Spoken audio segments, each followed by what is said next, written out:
Chapter 1. Match 1. You are listening at FameTV.info.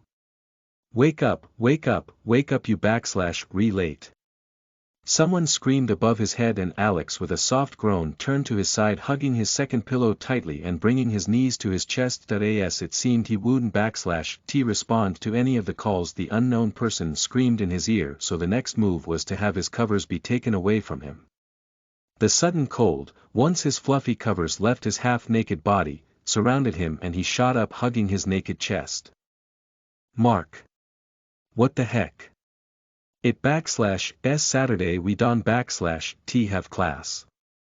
Alex shouted in his roommate's / face and threw his pillow at him only for him to grab it and throw it back to the hazed boy who was still half asleep. The force of the pillow made him plop back into the soft mattress, and while still lying Alex rubbed his green eyes and let out a yawn. I knew you were stupid, but not this stupid, my friend. Yes, today is Saturday, but this Saturday is different. What? Today we have a match with the Warriors and you are our captain. While everyone is on the bus waiting, you, our ace player, let me remind you, is dreaming still in his bed. Mark commented with a frown. At the sound of his words Alex jumped up like he had been shocked by an electric wave. Of course he would oversleep. He had been so anxious last night that he didn't / manage to close his eyes until the clock on his wall showed 5 in the morning. He stood up looking around his room in a trance as he was searching for his clothes and uniform. Mark then threw him his sports bag, Alex barely catching it before it hit his face. I prepared it for you, so now just wear some pants, we need to leave. Now, he shouted, but the brown-haired boy did not complain. He was completely right for being mad at him. Alex at his 19 years of living had been in charge of such an important position for the first time. He had joined his college / soccer team last year as a freshman, and just on his second year he had somehow managed to become the team / captain.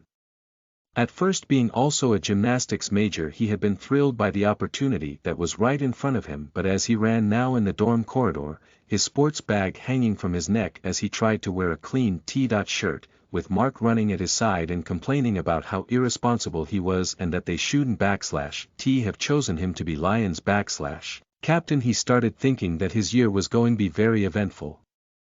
The bus was still at the parking lot, its doors wide open, and the coach waiting with his arms crossed right outside. He was wearing a black cap that shone a dark shadow on his face underneath the morning sun that made his judgmental look even scarier as the two boys entered the vehicle. Finally, he said, following after them and sitting at the driver / seat.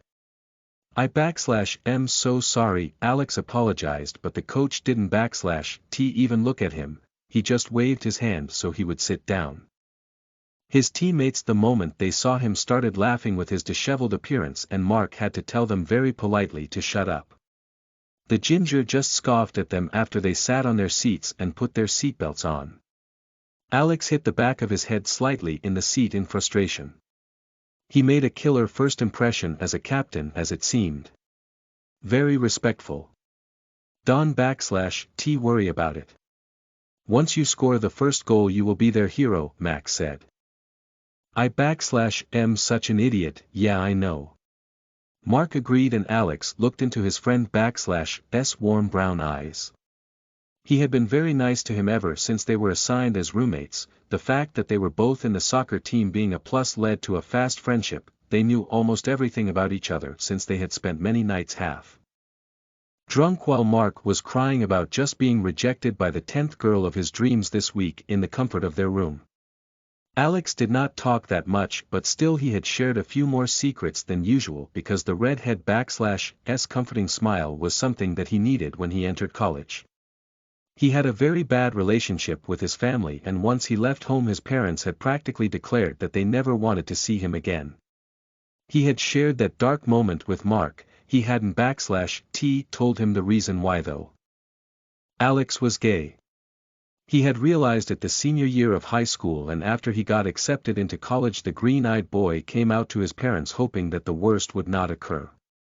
His hopes though were fruitless, since his father and mother both looked at their only child like he was an abomination.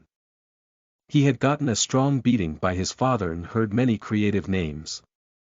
The few months he waited so he could leave had been a living hell, and he was still afraid that if anyone found out the small bliss he had created with his friend, his team would all be gone in an instant. So he was careful, very careful as to what he said and as to what he did, just so he could maintain this fraction of happiness a bit more.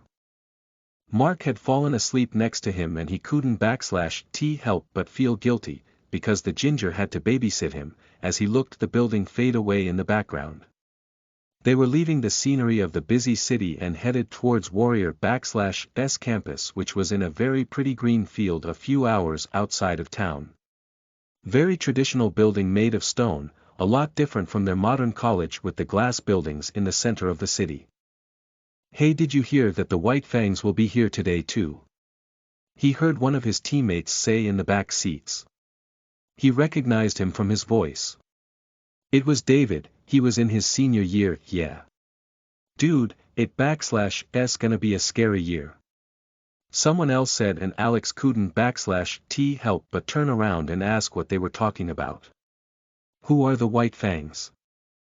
he whispered, not wanting to wake up Mark. "They are a team that had been banned from participating in the championship last year because their team actually injured 4 other members in a match. The dudes went insane, so they were eliminated and had to pay a penalty, but now they back, I guess. Some say that they not even human.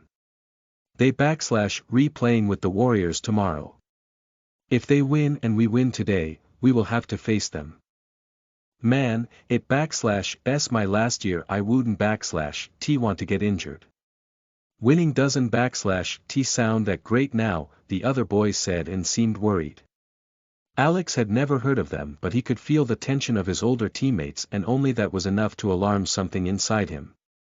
"We should all stay out of trouble," Alex said, and the boys nodded in agreement.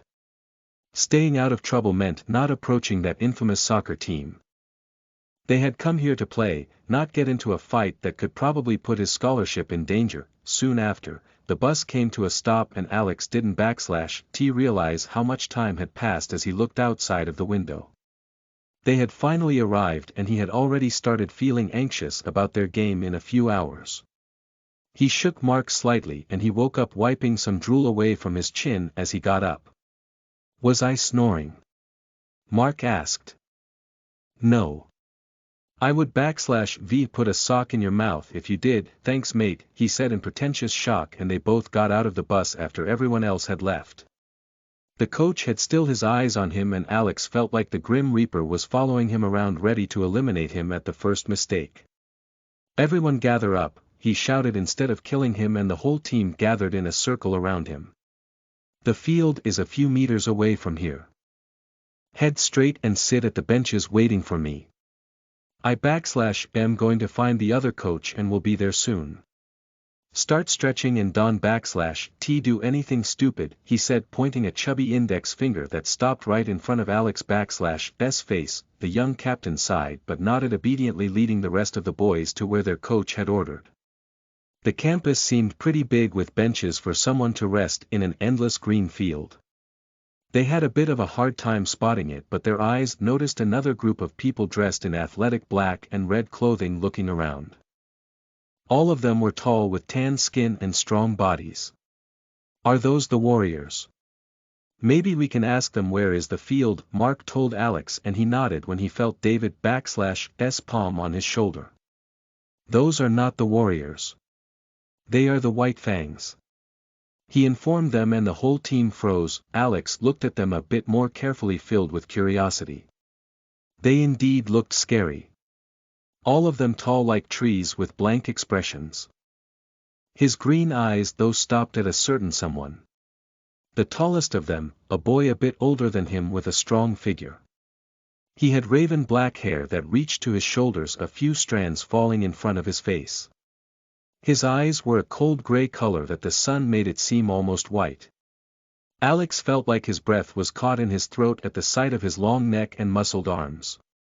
He even noticed a few freckles on his cheeks that made his appearance a bit softer. Almost like he noticed him looking, he turned his head and their eyes met.